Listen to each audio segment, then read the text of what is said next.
All right, good morning, everyone. We are now continuing the with God's help, we've been completing this particular essay, which we're learning about the how to accomplish the same thing that was accomplished in the Holy Temple now. When there was the Holy Temple, it says that the Jewish people were like brothers to God. That's a sentence we said here. Let's go back to the sentence. Where is it? Here it is. See here. Oh, Mi yetencha ka'achli. Who would make it that you are a brother to me? Yonik, can you see this? Is it big enough?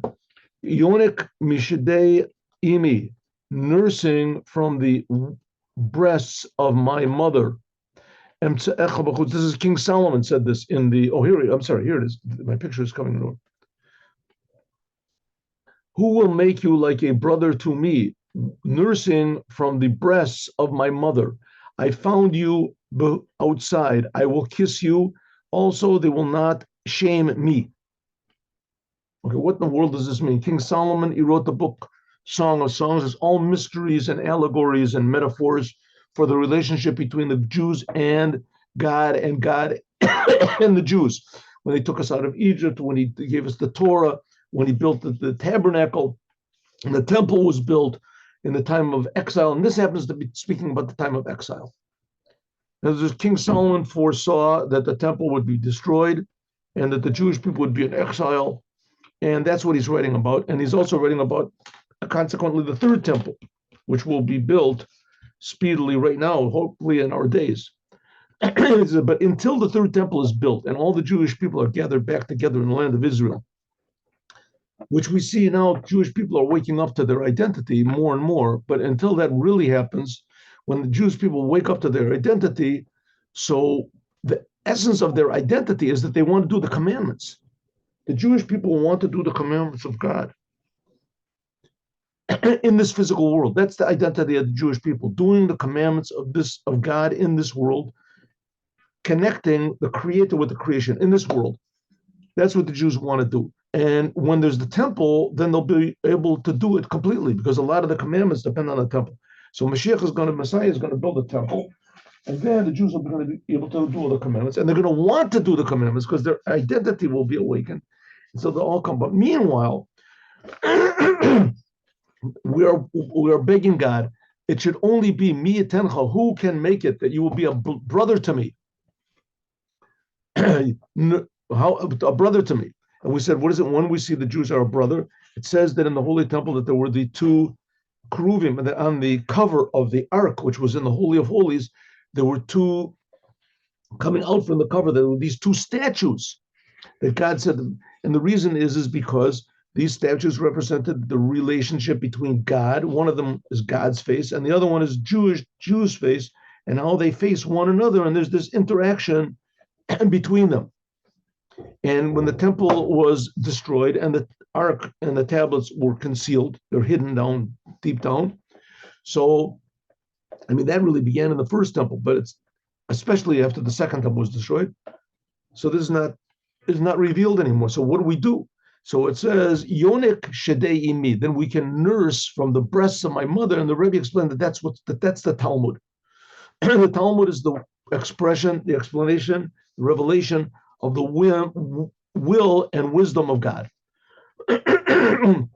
which all the Jewish people knew until the second temple was destroyed and the Jews got scattered around. So all the rabbis weren't all together in one place in Israel, so they couldn't discuss, so they wrote it all down. And that says, okay, then that's people sit and learn Torah all day. But then there's also I can find you outside. I will find you outside. And the outside, said the Rebbe, this is talking about people that can't sit and learn Torah all day, which is 99% of the Jews. They have to work. They have to go out and earn a living. They have families. As important as the Torah is, and every Jew has to learn Torah, but only certain Jews have the fortune and the ability to sit and learn Torah all day. So what do the rest of the Jews do? So he says, well, the rest of the Jews, it's also very precious. In fact, to the degree that those are the ones that are found bechutz, outside.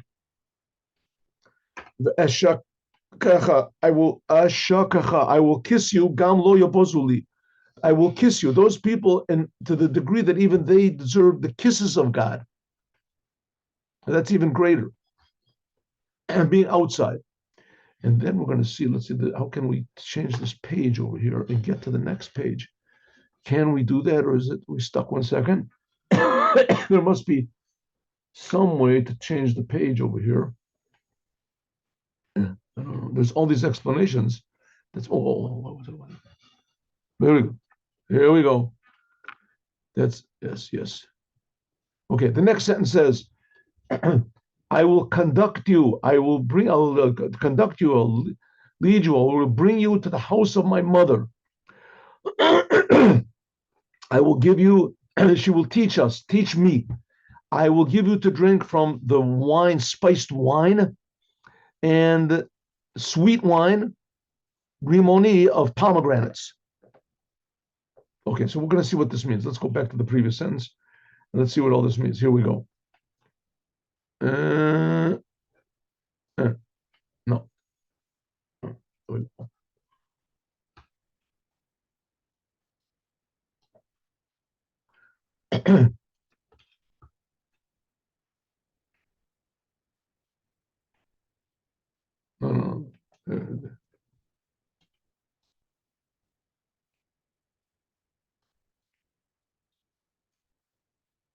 There we go.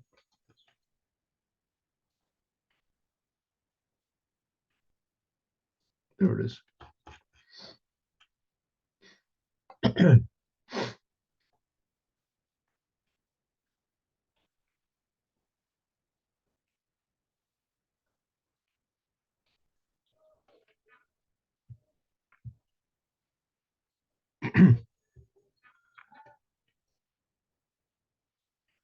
But that's what it means.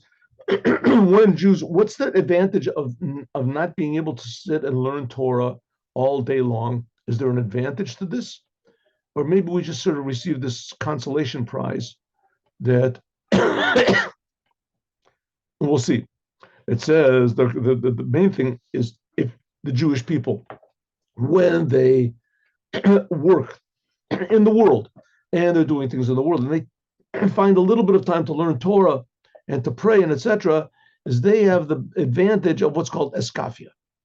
Eskafia means that they have to force themselves to dealing with the world, and the world is always confusing you, and you have to force yourself to keep concentrated on what God wants. You're in your hardware store or something, and you're selling, light bulbs. So you have to think about all the time, what does God want me to do? He wants me to sell light bulbs. Yes, people need light bulbs, and I'm doing it in order to make to provide for my family. You have to have a family. And what am I going to do with the money? When I'll invite guests over to my house. I'll give charity. I'll donate money to other people who do sit and learn Torah. I'll educate my children. I'll do positive things. But meanwhile, there's all this, these other urges coming into a person and saying, you could make more money if you cheated a little bit, and if you worked on Shabbat, you could work. There's that. That's when people are free. They'll come. More people come to your store, and etc. That's called eskafi. And there's a better type of a light of godliness, which comes from being in the darkness, namely in this world, which is so tempting and confusing and aggravating and frustrating and luring the world. But when a person in the world resists doing what he knows he shouldn't do, but he wants to do it, it feels good. When he resists doing this, you know that you shouldn't get depressed, and you shouldn't get frustrated, you shouldn't have lust, and you shouldn't have this. When you resist this darkness, there's a better type of a light that comes from the darkness. This comes from a very, very high place. A very high place, something that we can't be revealed to us. When you learn the Torah, when you're doing commandments, when you're doing these other things, a little bit, you get a little bit of a feeling. But when you're in the world and you don't get mad, and you don't get depressed, and you don't follow your desires, and you're not lazy, and you are positive, and you care about others, and etc. You do these things because that's what God wants. So that transforms darkness to light, and it comes from a very, very high source. It arouses a very high source of godliness. In a way, that's the whole, you say, name of the game. That's why God put us in the world. If God wanted just pure holiness, he would just suffice with the angels. The angels are up there saying holy, holy all the time. And the angels also have the Torah. It says they can't decide laws, but there's the Beit Din Shalamayla. There's what's called the holy heavenly tribunal, the court. But when a person is in this physical world and his own desires are to be affected by the physical world, and suddenly the physical world becomes so real and so big and so I say threatening or luring, or and you have the thousand good reasons to, I'd say, leave Judaism, or at least to be, a conservative Jew or something. Make a little bit of a concession in your Judaism, a little tiny bit, And then if you really become religious, so then there's always the temptation to be miserable and keep away from everybody and to this. And that's also, you're supposed to advertise, like Abraham is supposed to be, religion is supposed to be love. That you want everyone to see how good the Creator is. If you resist these influences of the world, so that makes darkness into light, and it draws from a very high place. Asher gili b'chinazu, that how much of this is revealed, einu alu b'chinas neshikin, just like a kiss. On one hand, a kiss is a very deep thing, but on the other hand, kiss is a very, very external thing. When you kiss, you're not saying anything, right? You kiss your child, a person kisses a good friend. Because on one hand, it's a very deep expression, but on the other hand, you're not saying anything, you're not explaining anything. Commercial and neshika, like a child. When you kiss a child, for instance, because you love the person, you can't explain it in words. It's always just a simple kiss, an external, very external thing. Etc. Etc. Where does this go up to? Excuse me. I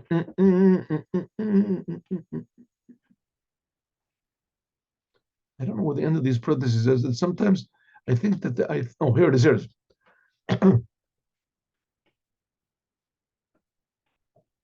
Let's just do this. This is part of the footnote, but we'll do it. On the other hand, a kiss is very high. It says, "Vayinashek Lavan Lavanav," that Lavan kissed his children. His children, that was the children of Yaakov and Leah and Rachel, right? Leah and Rachel, they were his children. So Lavan means white. Remember, we talked about this, a tremendously high level of godliness.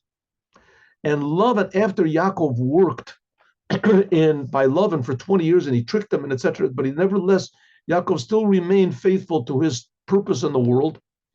And it ended up, he came out with 12 sons. He came out with 12 sons. At that time, I guess it was only 11 because Benjamin had not been born. In any case, he came out with his sons and Dinah, his daughter. So it says that Lavan kissed. So Lavan in this world is a very low thing. Lavan was a big cheater.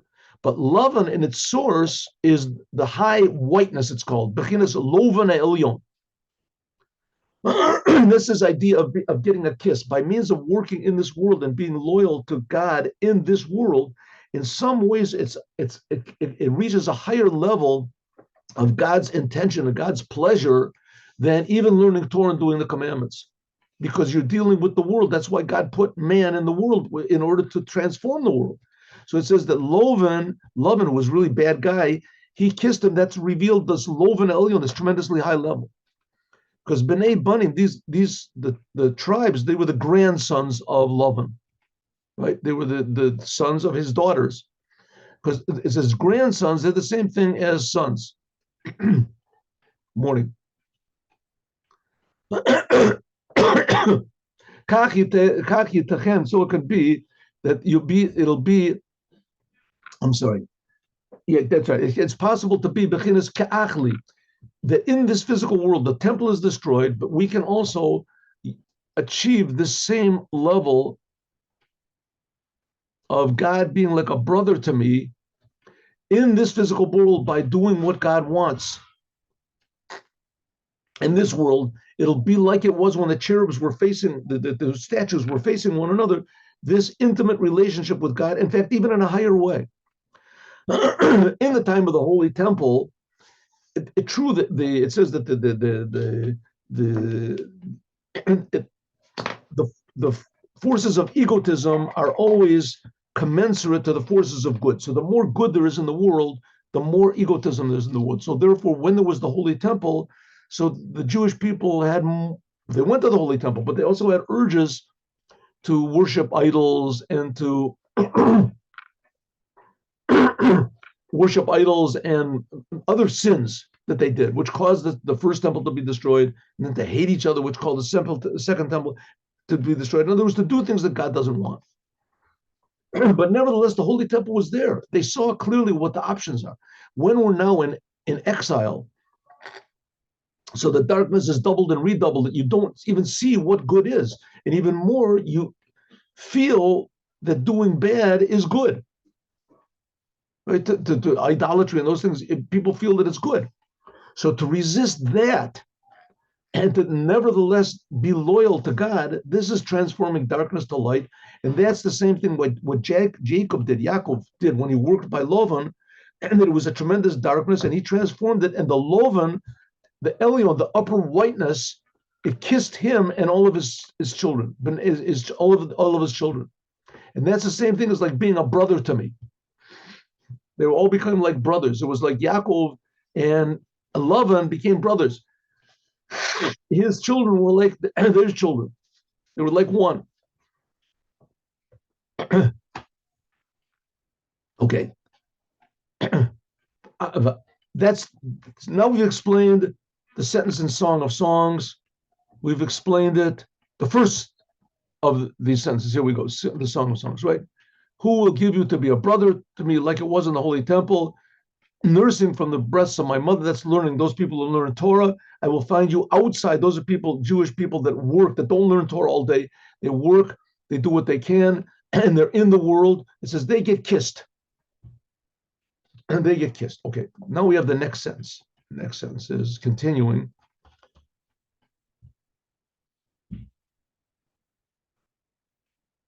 Oh, I will conduct you, I will bring you to the house of my mother. She will teach me. I will give you to drink from my spiced wine and from my sweet wine of pomegranates. These are all commentaries. They have Rashi and etc. Okay, let us go back to the mimer and explain what this means. Here we go. I will conduct you. I will bring you to the house of my mother. This is the Torah. The house of my mother, we said that before, that's the Torah.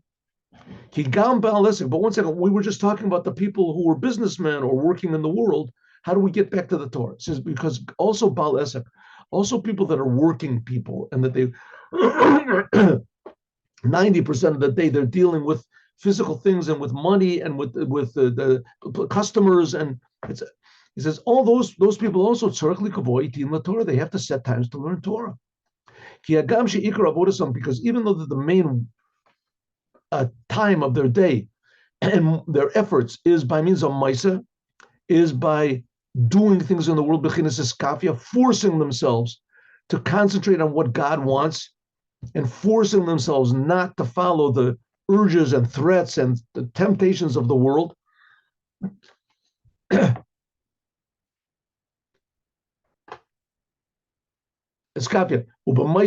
And also giving charity. So there's two things, even the working man, that most of his day he's spending just doing normal mundane things, but he also has to set times for learning Torah, and he also has to give charity.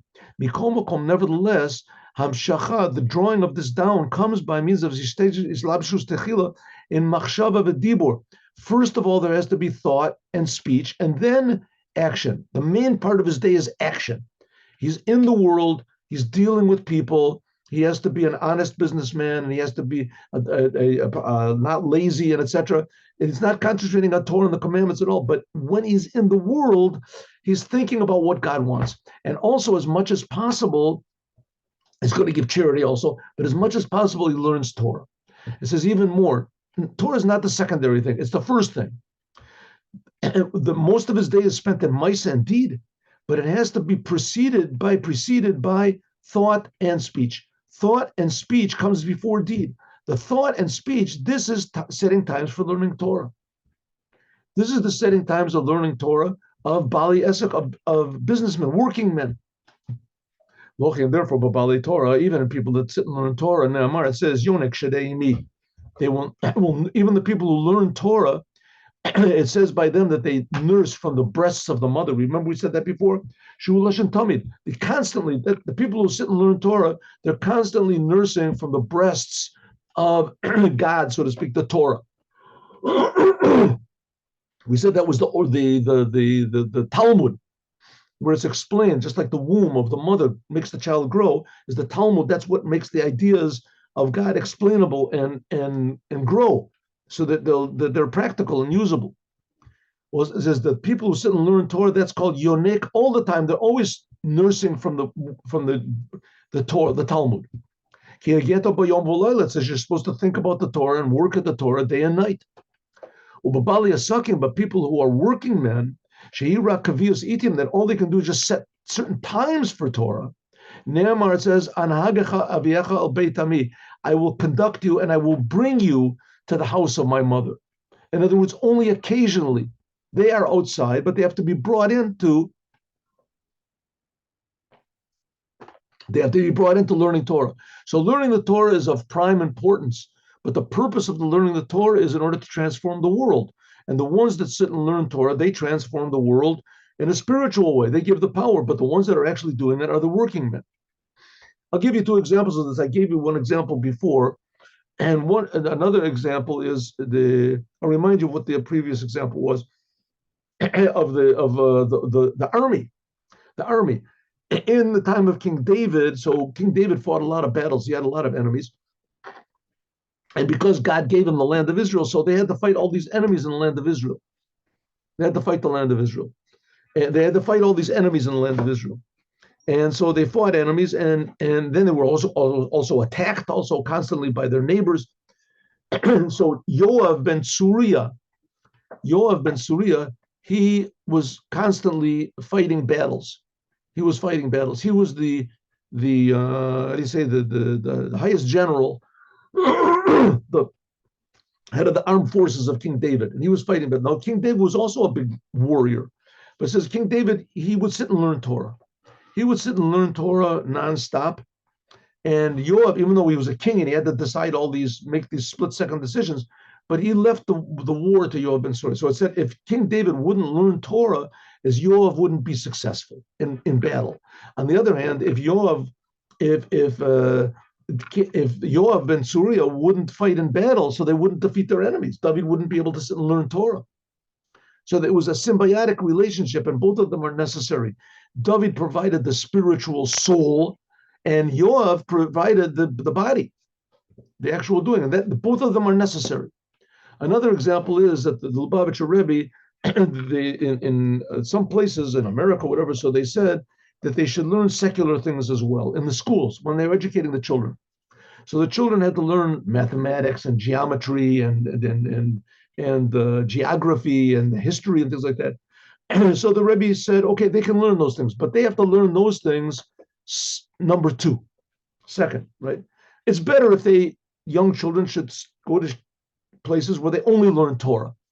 And the other knowledge they'll catch on their own. But if they have to learn also mundane things, so that should be at the last part of the day. The first part of the day should be learning Torah.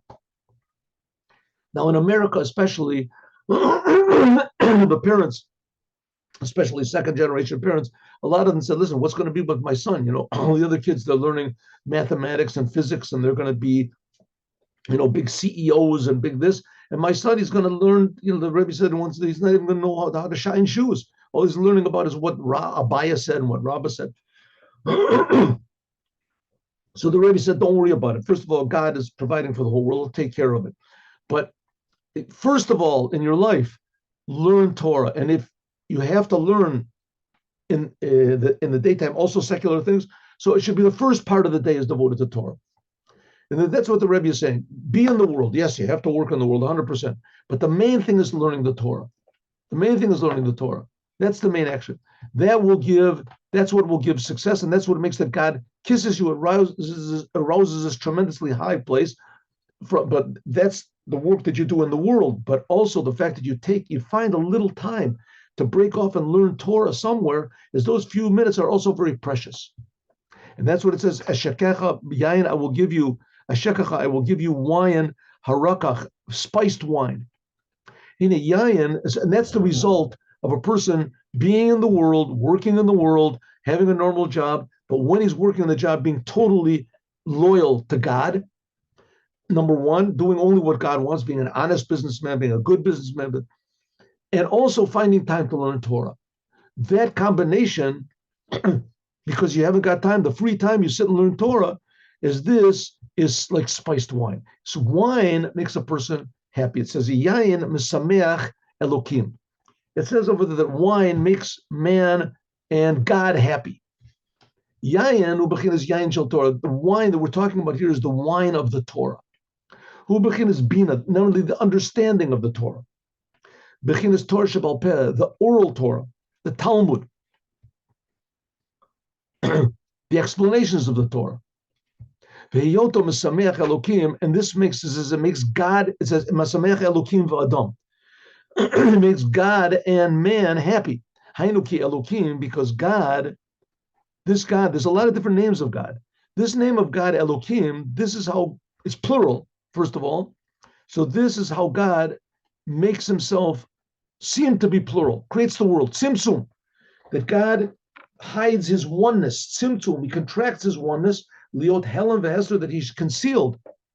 By means of, so all you see is the diversity of the world, you don't see God. You want to make this aspect of God that hides himself, Elokim, in order to create the world. You want to make it happy? You have to draw down proper understanding. This is joy. Gorem Gilu Yahelam, this reveals from what was concealed becomes revealed. Shalo Yastir B'Yalim, it won't be concealed anymore. It won't be concealed anymore. Listen, how is it that understanding makes a person happy? This, I think, we see very commonly. Right? We see very commonly. A person's on his way to catch a plane, and he falls down and he breaks his toe. Falls down. The worst thing that could possibly happen is on his way to a big business deal, and then he misses the plane, and then he finds out that the business deal was that something that everybody got sick. Everybody that was there, they drank the water, and the water was sick or something. The plane crashed, something like that. Okay, if the person would have known that beforehand, right, he wouldn't be sad at all that he broke his toe. After he finds out that he broke his toe and he missed this big business deal, everybody got sick, the plane crashed, whatever it was. All of a sudden he's happy. Suddenly he understands, that I broke my toe was a good thing. Right? It's a terrible thing everybody got sick. It's a terrible thing the plane crashed. But, it's a huge consolation. So a person is tremendously happy because he understands. Understanding, if a person understands something good that was concealed, then that makes a person happy. It says the same thing about the world. The world essentially is concealing godliness. When you realize the godliness that's concealed in everything in the world, and how everything that's happening in the world is really concealing some sort of a good thing, an amazingly good thing that's happening,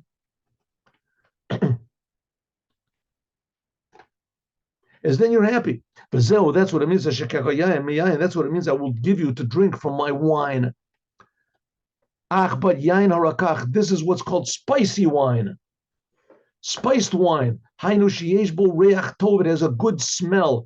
Because the source of smell comes from a very, very high place. It's being in the world and doing what God wants, even though it seems that you're going to be a big loser.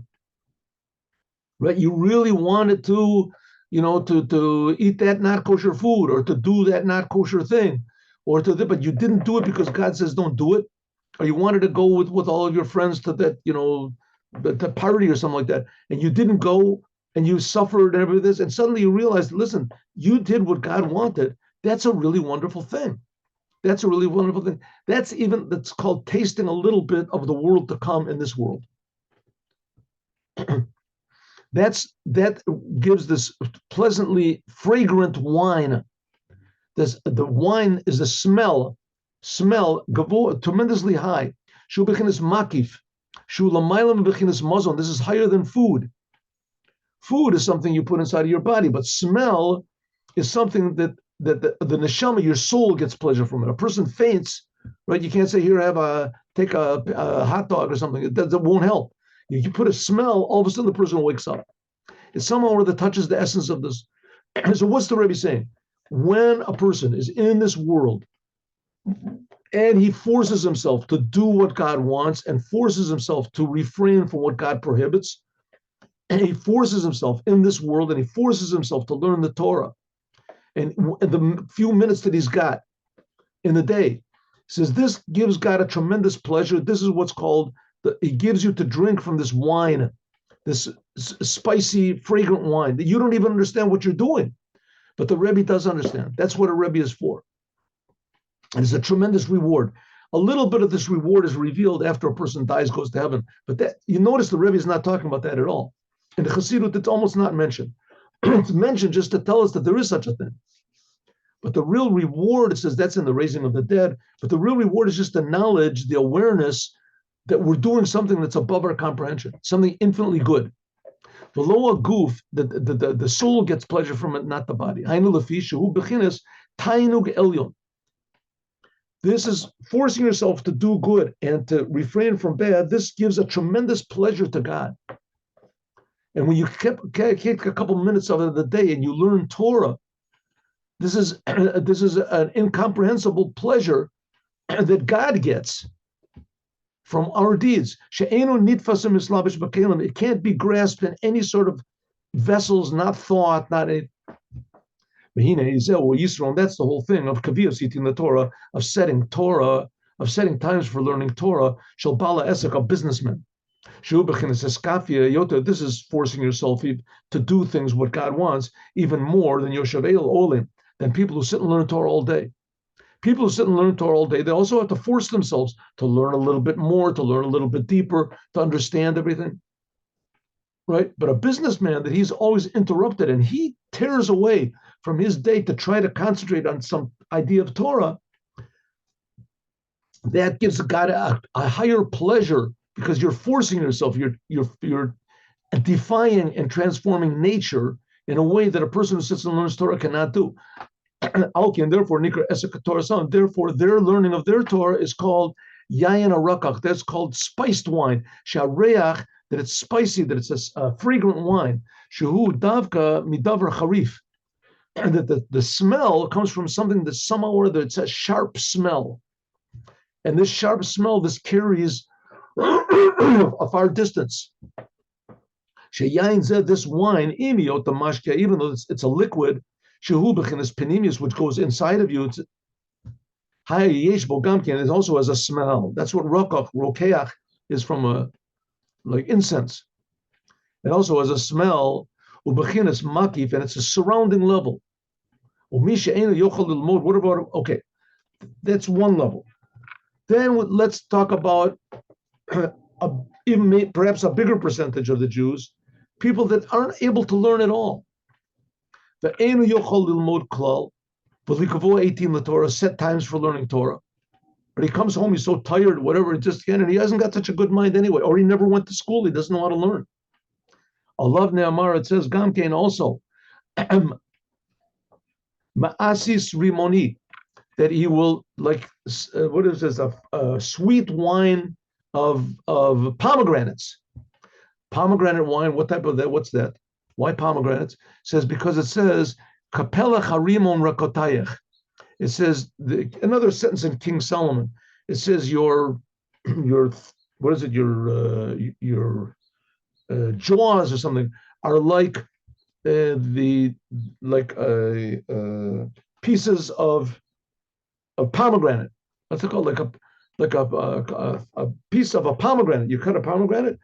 It says rekotayach are your jaws. Right? He's praising.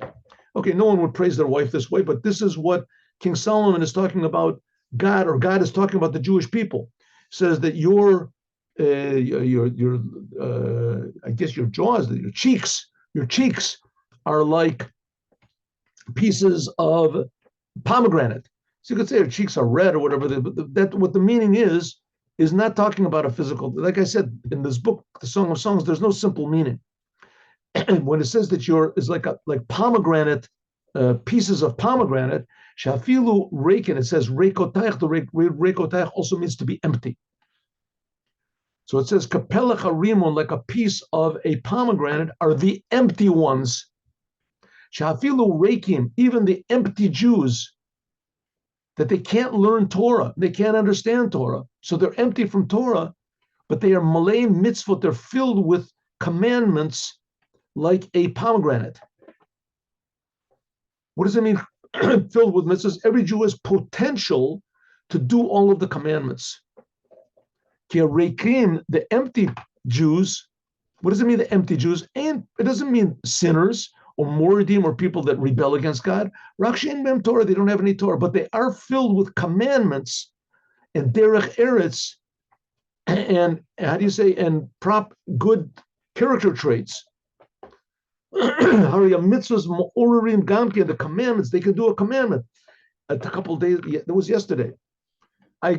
Since the war started, I go every day to this hospital nearby, and I stand in the outside. There's this big courtyard, and I ask people if they want to put on tefillin, and a lot of people put on tefillin. One person said he was not going to put on tefillin, and he thinks the whole thing is ridiculous, and he doesn't want to do it. And he says, "I'm a good Jew. I'm an honest person. I'm a this and I'm that." And I said, "I'm sure you are. I'm sure you are." And you could see that he was. He said, "By me, it's good enough that the night before I go to sleep, I kiss the mezuzah on my door." I say, "See, look, what are you saying? You're saying that the mezuzah is a good thing. And you're right, it is a good thing. So you're just as good a Jew as every other Jew, right? That you did a commandment, you kissed the mezuzah on your door." And he said, "Yeah." So I said, "Well, put on tefillin." He said, "No, I'm not gonna."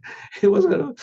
But it shows that he's filled with the commandments, the desire to do what God wants. He's filled with. Why doesn't he do what God wants? The put on the commandments? Okay, that's his business. It's not my business. Eventually, all the Jews are going to wake up. There's no doubt about it. But that's what he means. Even the empty Jews, even those that don't want anything to do with any of the commandments or Torah, but something wakes up their Judaism. Something will wake up their Judaism. It says they're filled, and in fact, every Jew is filled up with the commandments. The commandments, because the commandments are the will of God, and that's what makes a Jew, but he wants to do the will of God. Hariyah mitzvahs, the commandments that arouses also a revelation of pleasure from the essence of God. Like it's known to think of Recha Bilavushechu. It says the smell of your garments. When Yaakov came into his father Yitzchak, so he said, "I smell the smell of your garments." It's like the smell of a garden that God planted. Because the highest levels of godliness are found in the lowest. The lowest are the commandments. You put on a box on your arm, that's God. What's that got to do with God? It doesn't have anything to do with God, right? It says wrong. That's exactly the point. God is not comprehensible, and the commandments are also not comprehensible. And what a Jew is also not comprehensible. And every Jew is filled with commandments and godliness, like a pomegranate is filled with seeds. And therefore, Nikra Asis. An interesting thing also is by a pomegranate, usually you have a fruit and it has seeds in it, and you spit out the seeds.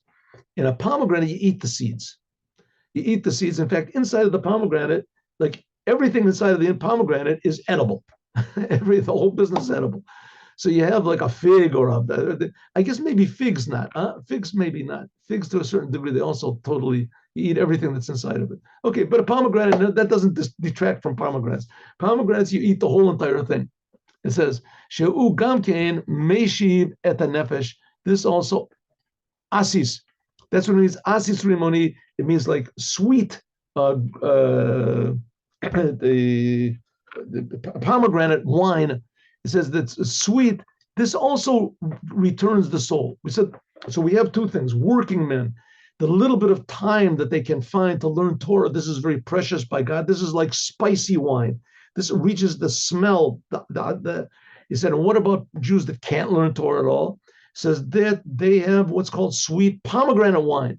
And pomegranate is sweet. It also wakes up the soul. So that's two levels. That's why it says on the garments of the priest, the high priest, there was rimonim. There were like pomegranates. Because the outer garment, the what's a me'il, the tunic of the high priest, that's the level of me'il. This is the level of the tunic, the garment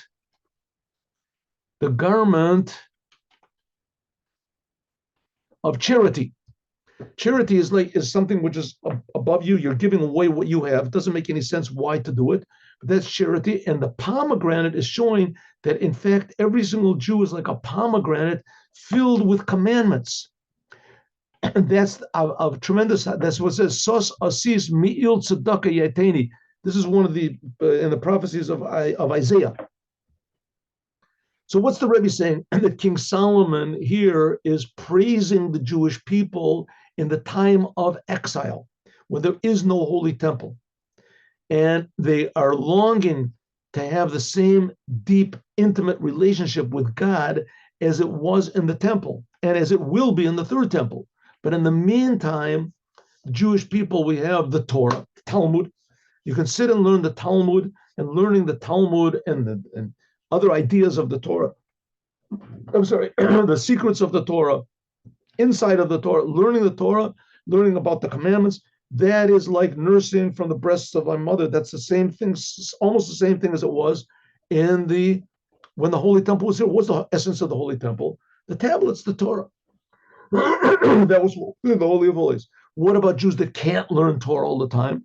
It says they also long for the building of the temple. They have to work. So a little bit of time that they find to learn Torah, this is tremendously precious to God, in some ways even greater than the people who sit and learn all day, because they have to force themselves. And not only that, the time when they are working in the real world and force themselves to think and speak about what God wants and do what God wants, that's also very precious to God.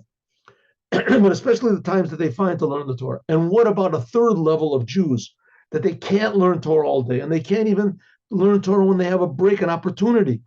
So they're filled with commandments like a pomegranate is filled, showing that every Jew, no matter what, no matter where, they are all holy, and either in potential or actual, and that this is what's going to bring to the building of the third temple, when God will really be like a brother to us, and we will appreciate it. That's the point. We'll appreciate it. And now let's learn the Yom Yom.